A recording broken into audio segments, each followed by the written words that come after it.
Good morning and welcome, everyone. Thank you, Lisa.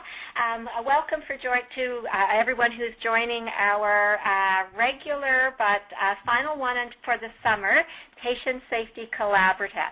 As Lisa said, my name is Darlene Bolivar, and I am one of the co-chairs of the collaborative, and I am at the IWK Health Center in Halifax, Nova Scotia. And my co-chair is also on the line, which is Tracy Wrong, and she's at CHEO in Ottawa. So welcome, everyone.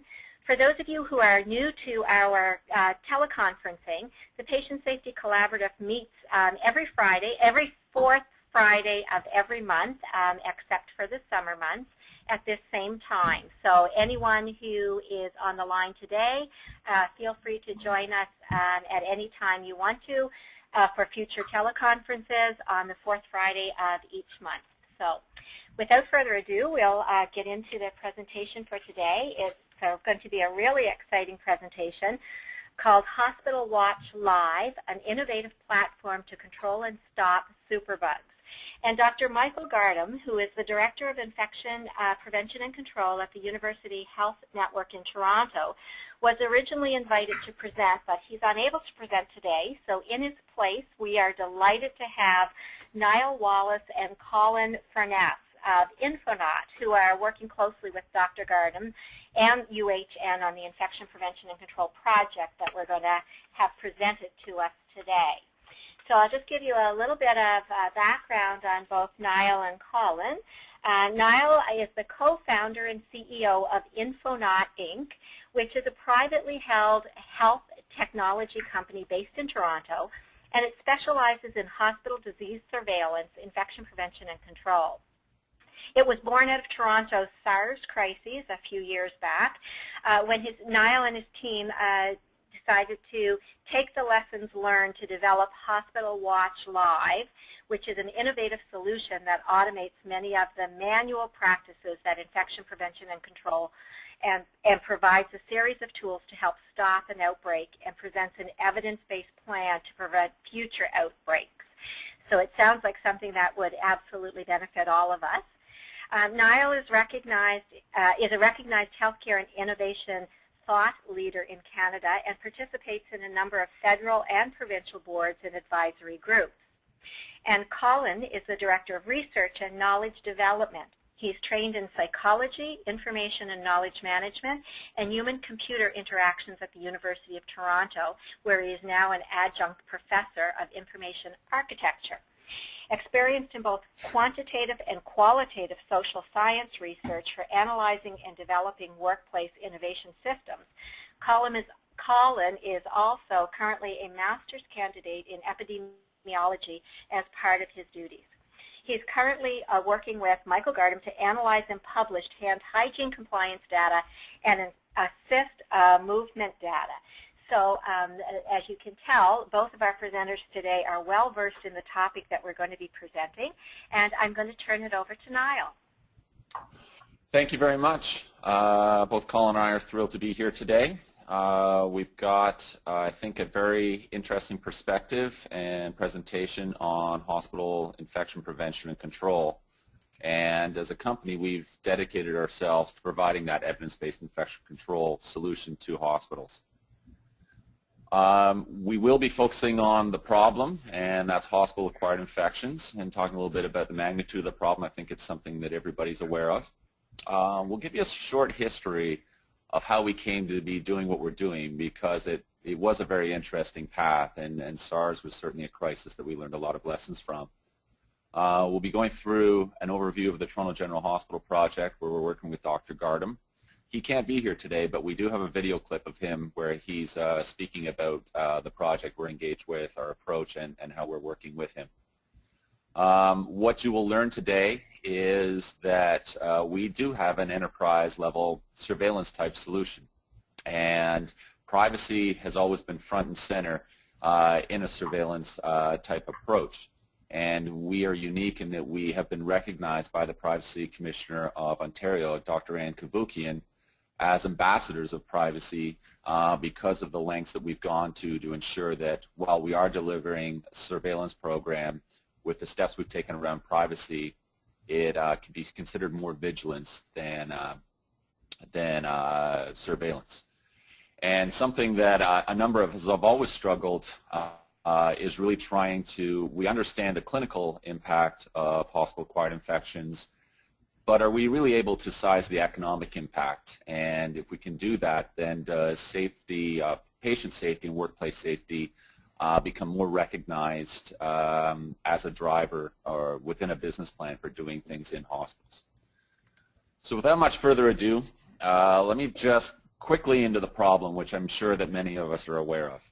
Hospital superbugs are a very serious problem, and they're getting worse. And the reasons they're getting worse are known for a number of reasons.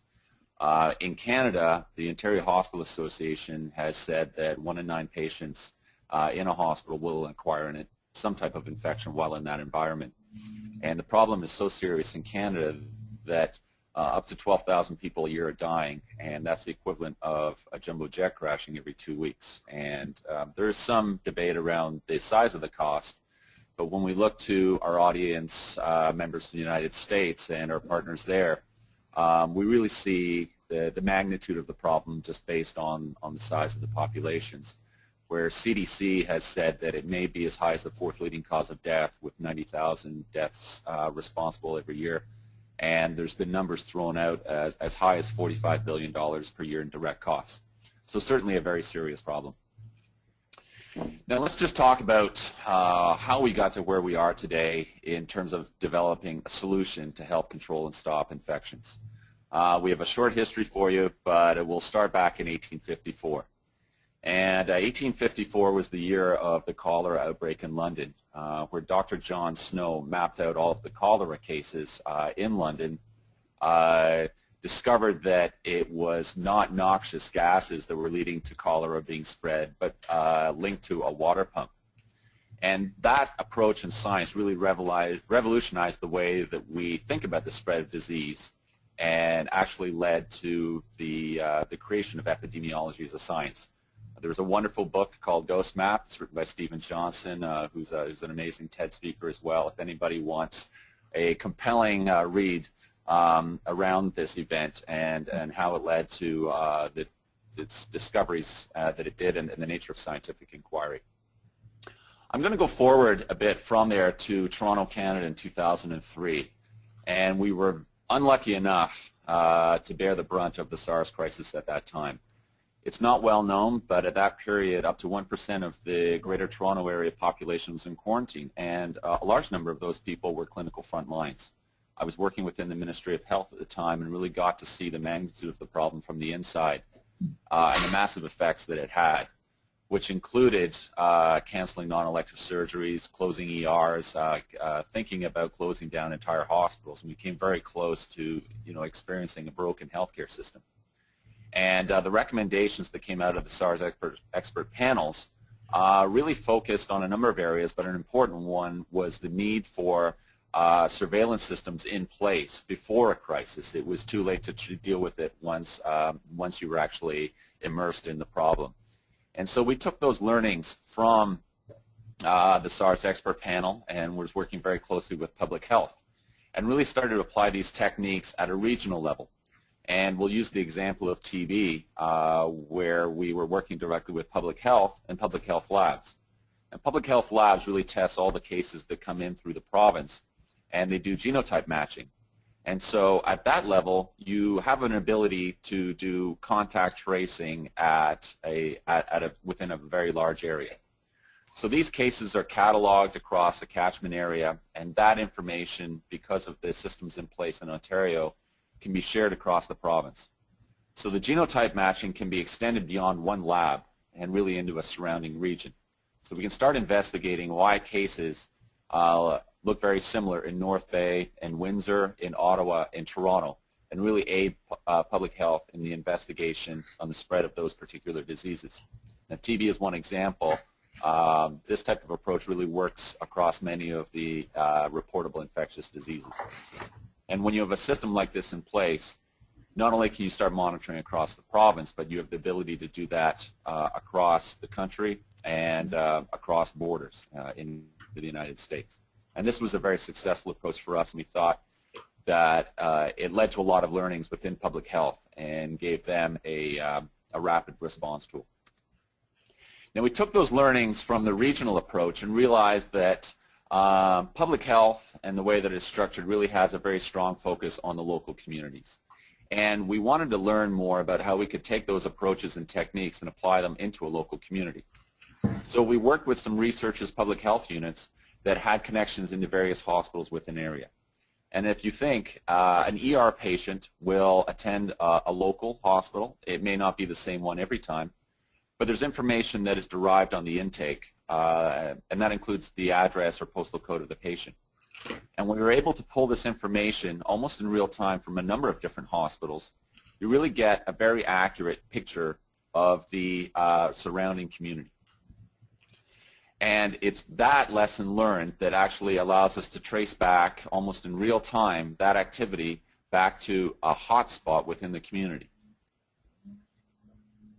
Now that is useful in itself, but we know that there's trends in disease. And so we were able to compare these against seasonal norms. And really the alerts start to go out when you've got a spike against those seasonal norms. So you're able to determine whether they have normal, elevated, or high levels for that time of year, influenza and different types of symptoms. And that approach was unique in that we were creating these hotspots or activities of disease by different age cohorts and just putting them on a map. And then with that, we would share that with the public. Now, the public for the first time had a view daily into disease activity within their community that was contexted by the public health message.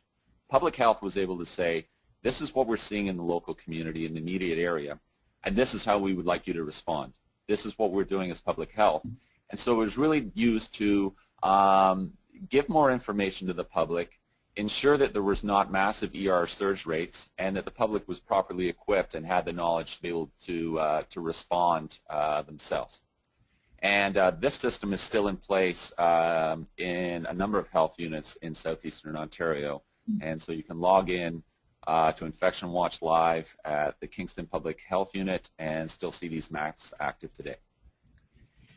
Now, about 2 years ago, we were first invited into a hospital and asked if we could take those techniques inside a hospital. Could we start looking at floor plans instead of a map and really sort of draw some of the same conclusions we could in the outside world to the inside world? And what we learned with that project was that, yes, it was possible to do real-time tracking of infection prevention and control. We could, with the same technology, offer a map and a dashboard to the hospital so they could see what's happening. Using many of the same techniques and what we had learned in the outside world and working with leading public health practitioners, we could actually create the tools and offer them so that when cases are discovered in a facility, the tools are in place to help control and stop them. And what was very exciting was the ability to take all of that information and offer an evidence-based plan to prevent the future spread of disease. We had one challenge, though, and that where we were getting the location information from other sources as part of the work with public health, we really had no direct way to track location in a hospital. But we realized, too, that there was already hardware being sold into a hospital, these real-time location systems, which were badges or tags which were worn by patients and staff and affixed to assets that send out regular pings every 2 seconds. They just say there's a serial number transmitted with a badge and a location. And essentially these tags are saying, I'm here. And these devices are already sold into hospitals to do things like find and locate equipment and to assist with some of the challenges around operational flow and designing better systems. And so our idea was to use this existing hardware that's already sold into hospitals with the technology developed for public health in the outside world and leverage it for a clinical outcome solution inside the hospital, better infection prevention and control. Now we actually have a poll at this time. I actually skipped the first question, but the question we'd like you to answer now is if anybody works in a hospital environment, if they know if this type of technology is already at use within the hospital, possibly for asset tracking. And so we'll give you a second just to answer that question.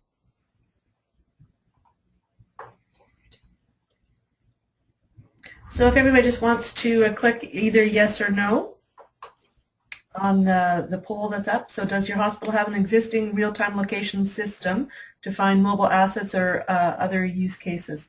So just if you would select yes or no, we can. Excellent, thank you. So 89% of people online say no, and 11% say yes. They have an existing real-time location system. Thank you very much. That corresponds to what we understand in that this technology is being more rapidly adopted, but the current rates of adoption are in about 10% of hospitals.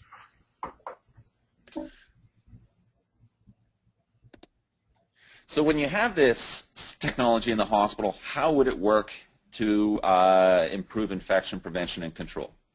Now these badges are worn by patients and staff and affixed to assets, and they send out little pings in the facility. And the pings are picked up by existing wireless networks. We take those X's and Y's and we put them onto a very powerful map. And it's the same map we're using in the outside world. We're just happening to be looking at a floor plan instead of a regular map. And it's a web-enabled technology, so it's accessed through a web browser. And essentially what we're doing is just grabbing the digital breadcrumbs of things moving through a hospital and being able to identify them as patient, staff, or assets. And so we have a very clear understanding of time and space in a hospital and where somebody was and how long they spent.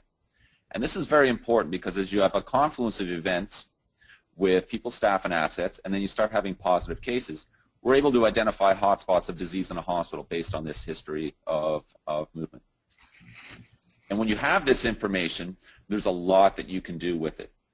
At this time, we have one more poll question. We'll ask that now.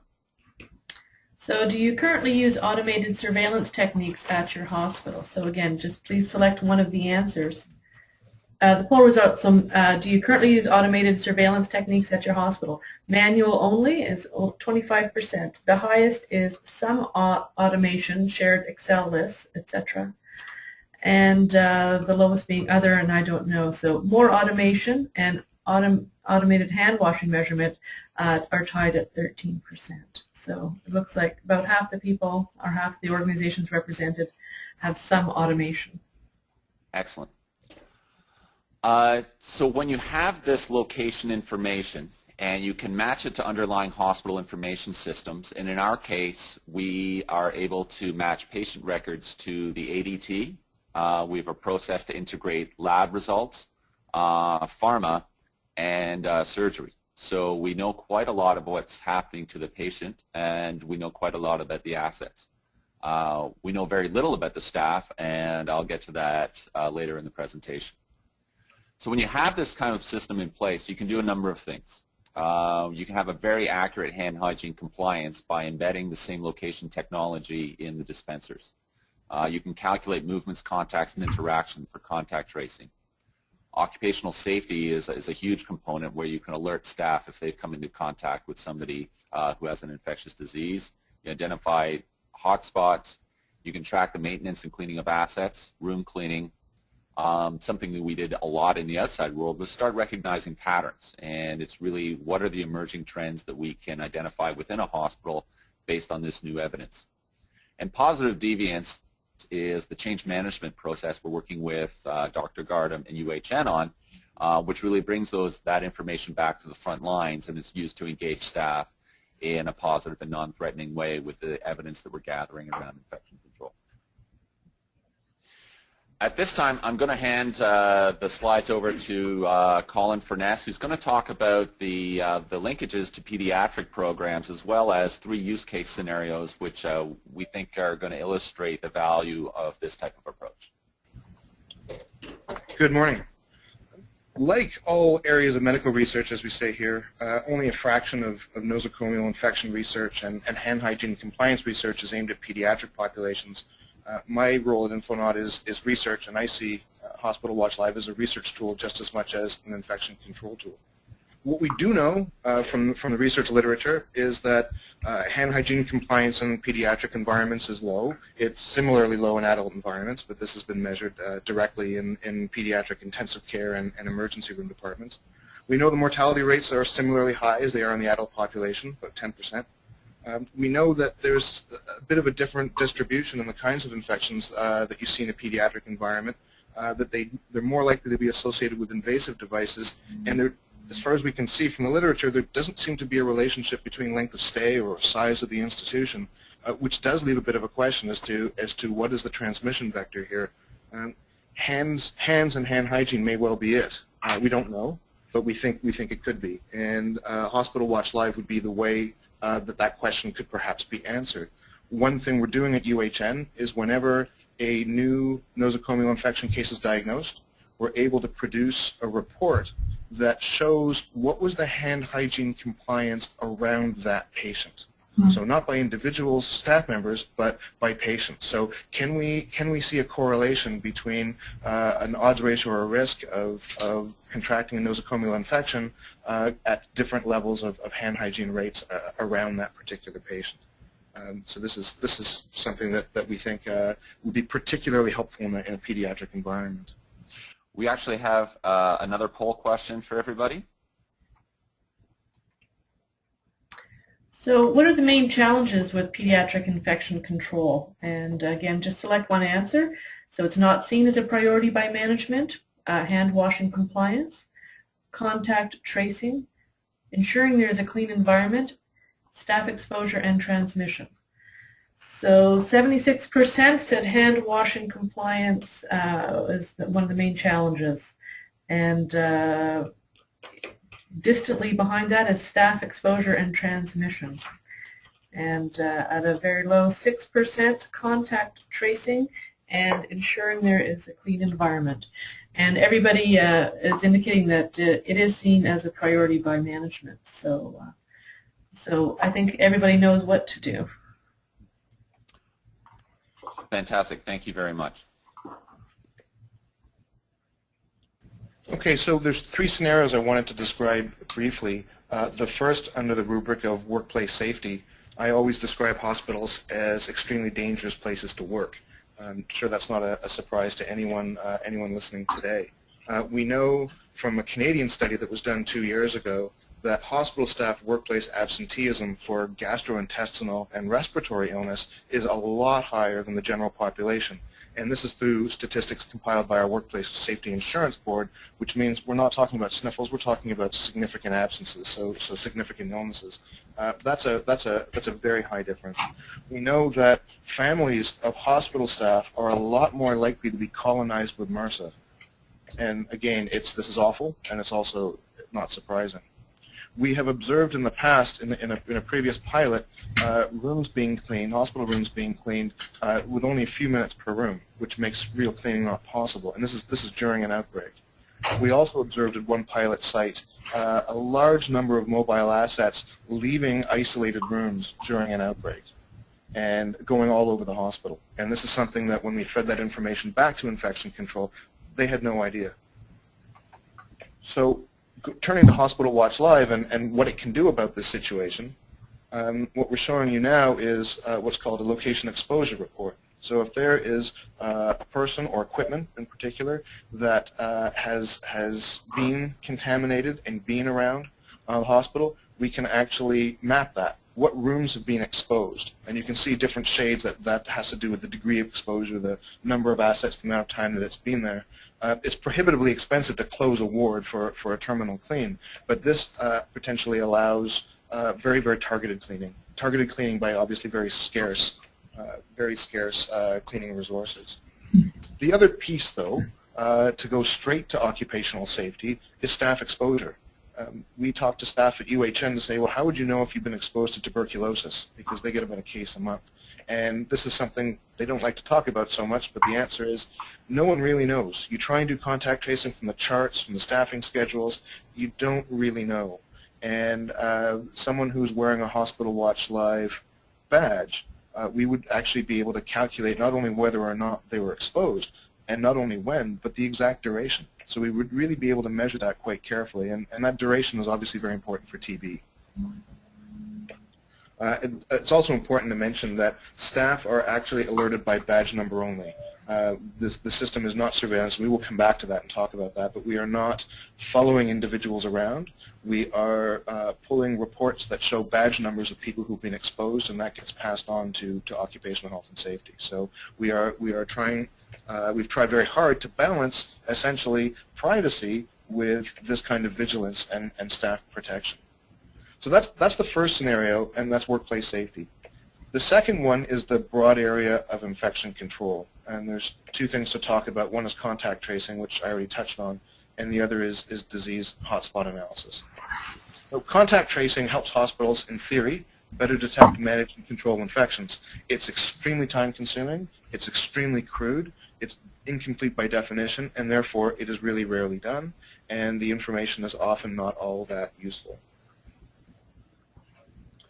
You may have heard of 6 degrees of separation, or 6 degrees of Kevin Bacon, as we like to call it. And this is a visualization of, looking way over to the right. You have a case turn up and trying to figure out exactly where that came from. And if we can figure out where that came from very quickly and with a certain amount of accuracy, we can intervene. We can isolate. We can test. And if it's equipment, we can do very targeted disinfection.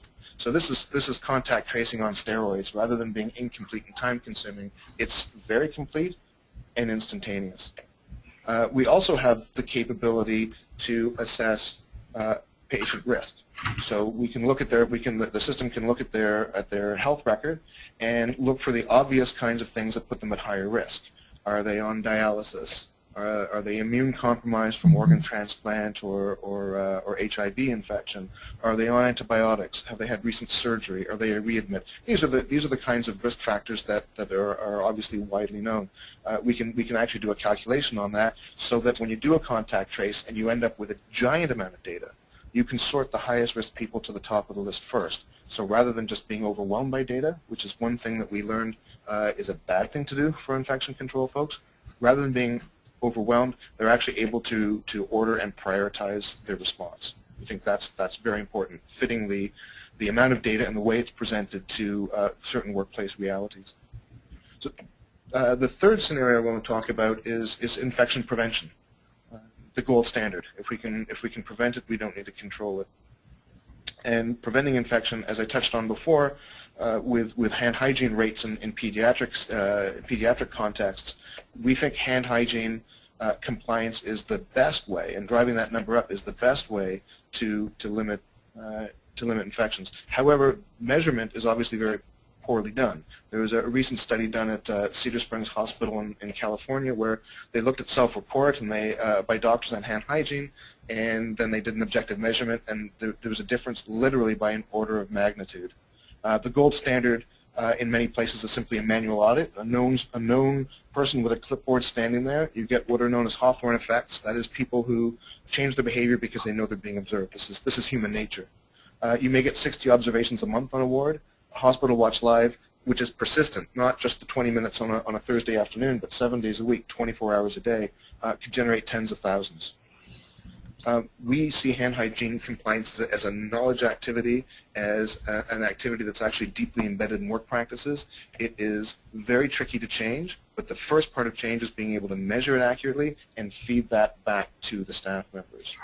So our hand hygiene compliance tracks the World Health Organization moments 1 and 4, the before patient contact, after patient contact. The middle ones obviously cannot really be measured. No one can know what happens behind that screen. So the dispensers recognize that a clinician is there. So a clinician approaches gel dispenser. The system knows that they have cleaned their hands. The clinician approaches the patient in close proximity. The clinician goes back and cleans their hands. And the system has counted 2 opportunities, and in this case, in this demonstration, 100% compliance. We know that there is not a perfect correlation between before and after hand hygiene practices, which is something we did in our own research. And again, it underscores this is a complex phenomenon. It's not enough just to tell people to do it. It's not enough to have someone with a clipboard. You actually really need to measure this carefully in order to be able to feed that information back, in order to be able to change behavior. And so we're looking now at a hand hygiene compliance report.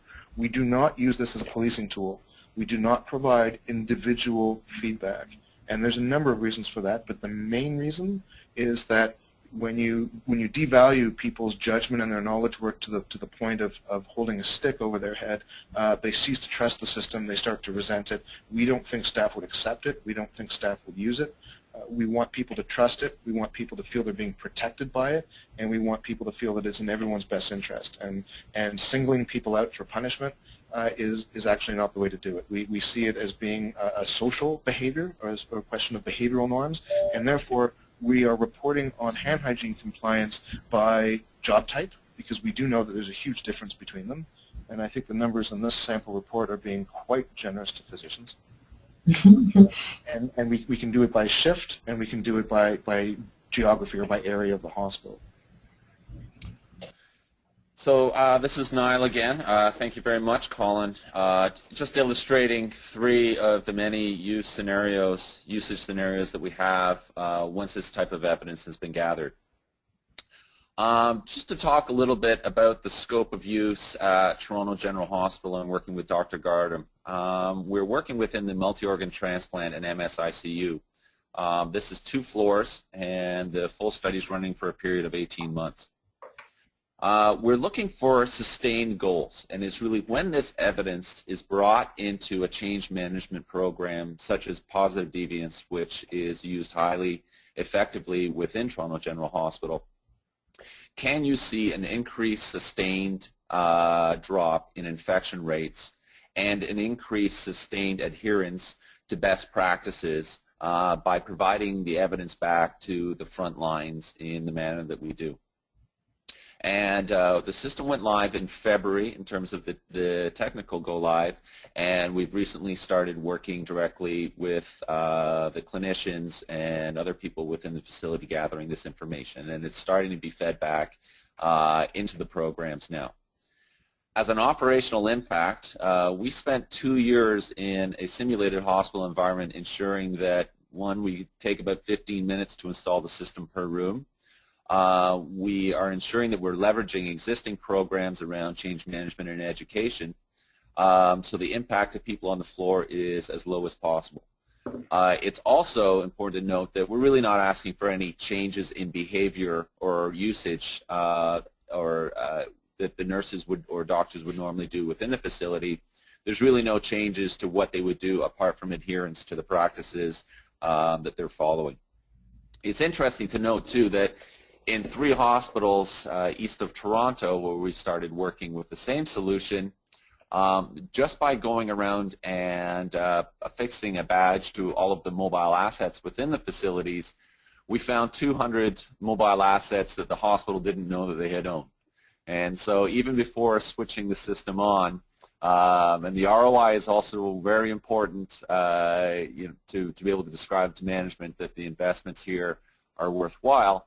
Across all 3 hospitals, it's about $3.5 million worth of assets that were located, biomedical assets, and the hospital are now able to manage those assets properly. So a discovered found money just by going through a tagging process.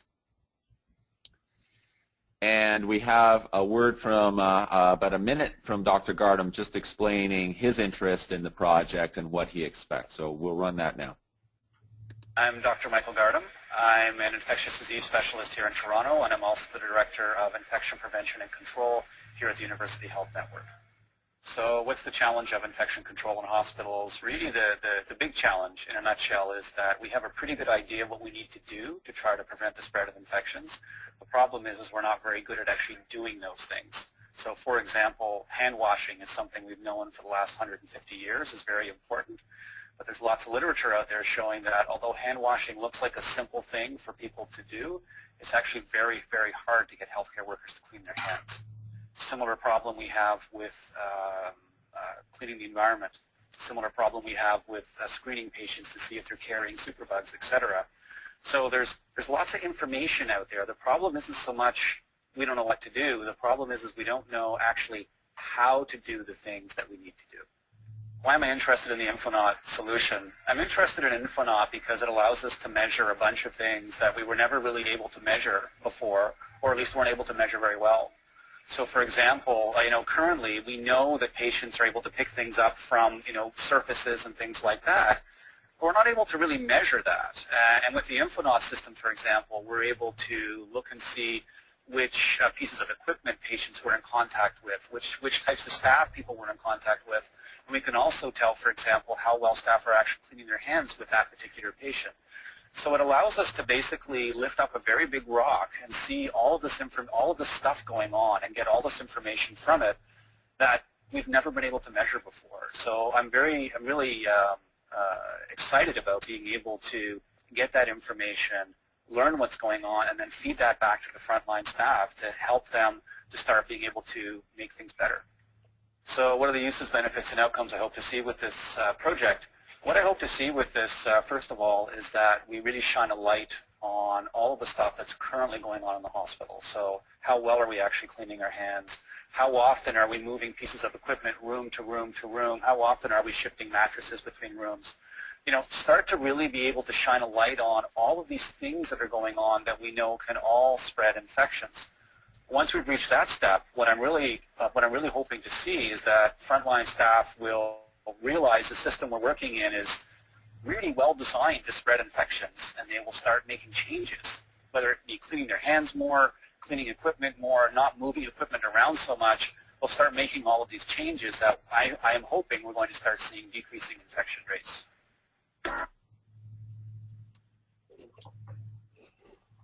So some very interesting words from Dr. Gardam. We had mentioned earlier in the presentation about the focus on privacy and the fact that we've been recognized by the Privacy Commissioner for a surveillance solution, which I think that her recognition is unique in itself. We'd like to talk about vigilance, not surveillance, and we can do that because of how we're engaging with staff. And the privacy for staff is utmost. To start with, there's really no impact to the workflow of the staff. We're just asking them to wear a badge, the RTLS badge, which sends out these pings, and it really has no other impact on them. We've made the participation in the program completely voluntary, and as part of the training that we do, we actually show them how to defeat the system. If they don't feel comfortable participating and they have registered as a volunteer, it's as simple as taking the badge off. We've made the tracking completely anonymous. We receive a serial number from the badge and a location, but we don't have any information that connects the serial number back to an individual staff member's name. In the case of staff exposure, we would share the badge number with occupational health and safety and the staff and allow them to self-identify. All of the results, like hand hygiene compliance, are aggregated at a group level. So you're able to run reports by doctors, by nurses, by allied health for a period of time in a particular unit, with the N number always being 5 or greater. And the give back and to the staff and encouragement to participate is around, the primary way would be around that staff exposure alerts, being able to inform them if they came in contact with somebody or something that was positive for TB.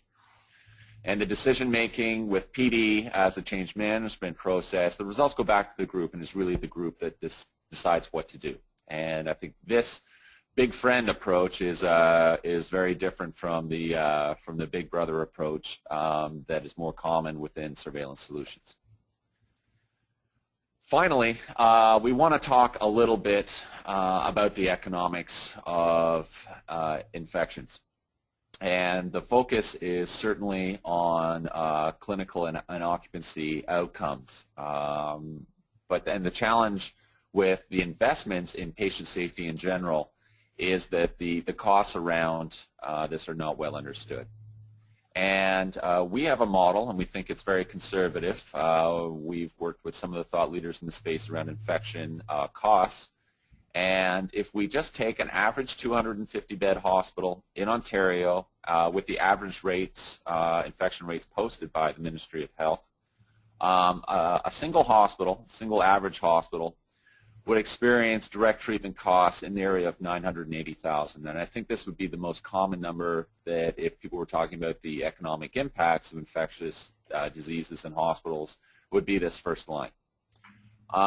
If you look at other costs and indirect costs associated with infections, if you are isolating patients, if you are closing down ICUs, if you are closing areas of the hospitals or limiting other patient exposure, you've really got a lot of opportunity costs involved in people in the community that are not able to receive treatment at your facility because you are dealing with the problem. Outbreak response costs are fairly typical, at least $10,000 a month. If you were a hospital that experienced a major C. difficile outbreak, for example, as we've seen in Ontario at Niagara, in Hamilton, your response costs are in the millions of dollars, primarily around environmental cleaning and increased awareness. There is certainly a legal and liability impact. The Canadian and U.S. systems are very different. And the impact of staffing. We think that this is a low number, but based on the absenteeism rates, short-term disability claims, as studied by the Public Sector Health and Safety Association, are anywhere from $25,000 to $120,000 per claim. I mean, this all gets us to a fairly large annual cost when broken down on a cost per bed per day. On average can be around $36. And so just a very interesting way of trying to frame the problem in order to get more investments in patient safety and infection control. So with that, we've talked for a little while now. We've reserved some time for Q&A. I will say that the Gary Larson cartoon that we've borrowed and the alerting around individuals who haven't washed their hands is really not what we're about. So let me just put a line through that. We believe that group behavior can be encouraged, and it's not helped by the carrot is better than the stick. So with that, we'll hand that over back to the organizers and see if there's any questions today. Sure. Just a reminder, if anybody would like to, if they have any questions or comments, please write their question into their control panel on the right-hand side of their screen. And if not, if you believe that you have a microphone that's working on your computer, if you could raise your hand as well, I can try to unmute your line. And I don't actually have any questions. I think somebody might be typing right now. So, Darlene, did you have any comments? I do actually. Thank you so much for that presentation, both Niall and Colin. It was great. I guess I really like the philosophy of vigilance, not surveillance, because we do talk a lot about surveillance in healthcare. So, I mean, that's where the positive deviance, et cetera, comes in. One of the comments or thoughts that I'd like you to comment on is as we move more and more to portable devices such as computers on wheels or, quote, robots that go room to room, do you track that as well, and what are your thoughts on utilizing that kind of technology versus more stationary in-room technology? That's a really good question. My own sense, this is Colin, my own sense is that the jury is still out on that. We just don't know enough yet about what are the biggest transmission vectors. And you know, it's tempting to say that in-room things that don't move around will spread things around a little bit less. But you may end up with rooms that have pathogen reservoirs in them that end up being more persistent. This is hard to say. We're hoping that we can shed some light on that. We are currently tagging a number of different mobile assets at UHN, and we're really, really looking forward to being able to do some data analysis there and get a sense of what's the correlation between these devices and subsequent infections. So I think it's a great question, and we're really hoping to be able to answer that over the next year. This is Niall. You know, I certainly think that we expect to gather quite a lot of evidence around the role that mobile assets play as vector transmissions, and a lot of it depends as well as to the contact that some of this equipment has with the patient. For example, at UHN, we are tracking med carts, pumps, wheelchairs, beds, mattresses, and in some cases commodes. And we feel that we're going to be able to determine through evidence the risk factors associated with each of those and the roles that they can play. It was interesting having some conversations with environmental cleaning staff and nurses around the theory that the commodes are going to play the most direct line in that transmission spread. And their feeling was that staff realized this already, and that commodes may be the ones that are cleaned most diligently. So we're starting to get into some of the social aspects of environmental cleaning and the role that all of these different players have to ensure that the hospital is as clean and safe as possible. Yeah, great, thanks. So I had the opportunity to be on a national teleconference call where we were talking about keyboards and mobile keyboards, and they're making now, which you probably already know, autoclavable keyboards that supposedly you can autoclave up to 5 times before it actually impacts the functionality of the keyboards. That's So very that was interesting. Lisa, are there any other questions on the line? I have a couple of questions. So do you get buy-in from the staff to wear these badges? I find it would be difficult for staff to volunteer when they know they are being monitored. Yeah, and I think that's an excellent question, and certainly that we think that it is one of the issues that we have tried to address up front. And when it comes down to it, it really is all about trust. And so our intention is not to be able to identify individuals by name and then associate any of the individual's actions back to them. And we certainly realize that this is what we have to do to gain that trust. And so again, I would refer back to what we discussed around our approach to privacy, is that we have made this completely voluntary, and the hospital has made this completely voluntary to staff. If they don't want to participate, they don't. And if they do, and they lose trust in what we're doing, we instruct them on how to defeat the system, which is as simple as removing the tag and leaving it in your locker, hooking it up to a friend's coat, or dropping in a glass of water. There's lots of ways to subvert the process. So that approach, and as well just group reporting, no individual reporting, and the give back around infection alerts, we feel is an appropriate response. And so far so good. I mean, we have staff that are enthusiastically participating, and it's interesting to see the cooperation amongst physicians, nurses, and allied health and environmental cleaning staff in the program. And so we feel that in a lot of ways it really drives a team approach without trying to point the finger at anybody. That's great. Thank you. There is a question about cost, around cost. So I think what I'll do is maybe I'll direct that question to you offline, Niall, and you can have those. Okay, thank you. Okay.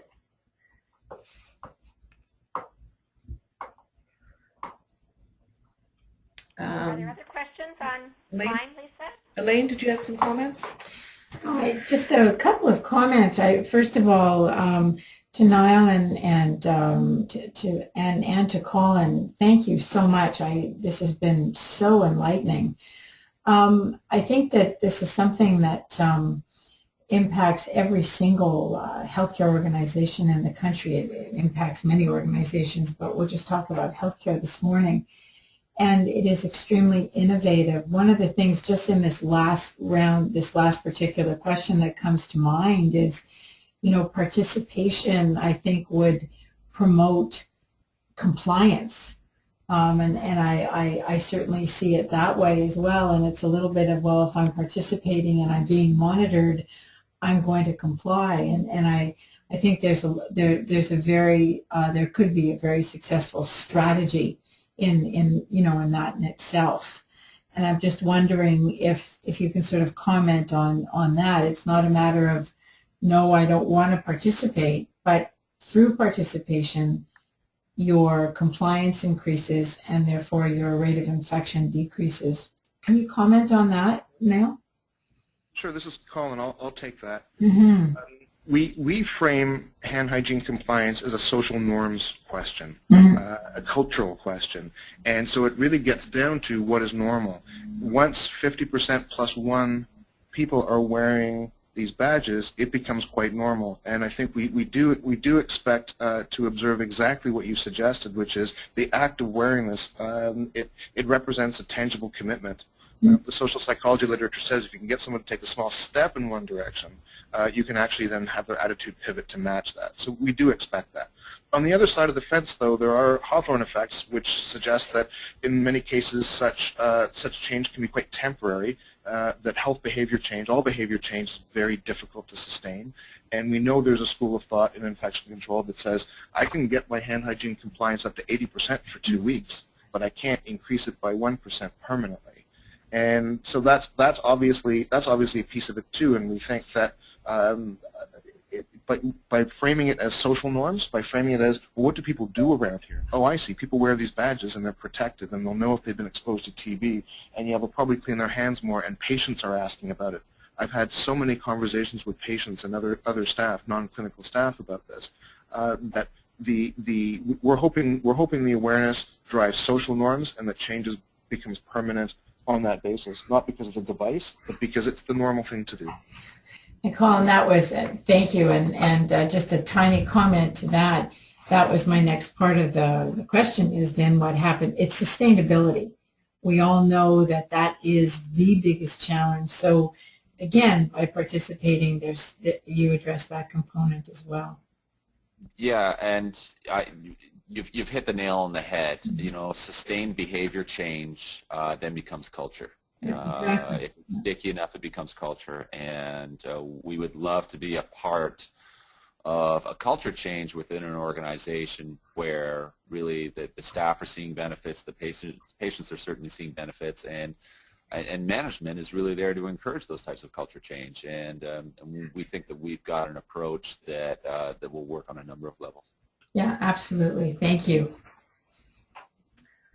So there's no more questions that are typed in here, Darlene. So just looking at the time here, I don't know if you want to go ahead and wrap up.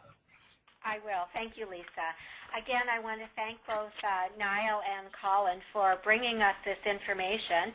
And without being too presumptuous, I would like to take the opportunity to say we, at the 18-month mark, when you've got the project kind of farther down the road, we'd be delighted if you'd be willing to come back and share some of the results from the project with us as well. Without putting you on the spot right now, I'll just leave that as an open invitation for some future work with us. Absolutely, and we hope that Dr. Gardam would be front and center of that as well, as he's conducting a lot of the academic research.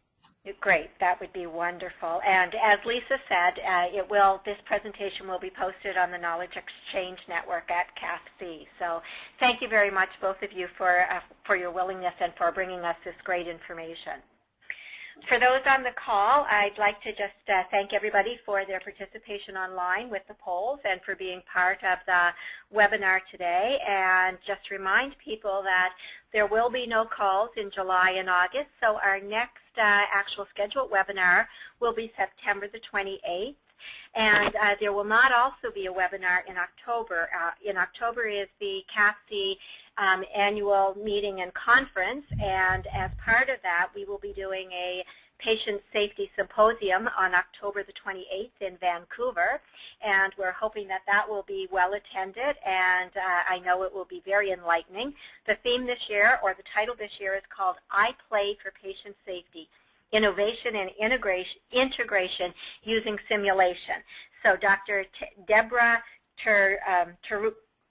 I always trip over her name, Tergruno from York University, and Dr. Vince Grant will be on hand to present that. And I look forward to seeing as many of you as possible in Vancouver. Thank you all and have a wonderful summer.